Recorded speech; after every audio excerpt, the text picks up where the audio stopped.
Sveiki, aš esu Arūnas Bėkšta iš Lietuvos suaugusiųjų švietimo asociacijos.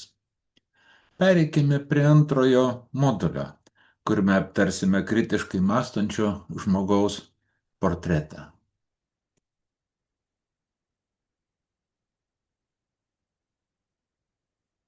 Mūsų tikslai - susipažinti su kritinio mąstymo gebėjimais ir nuostatomis, išanalizuoti asmenybių portretus ir atpažinti jų kritinio mąstymo bruožus, įvertinti savo kritinio mąstymo gebėjimus ir nuostatas ir sudaryti tobulintinų kritinio mąstymo gebėjimų ir nuostatų sąrašą.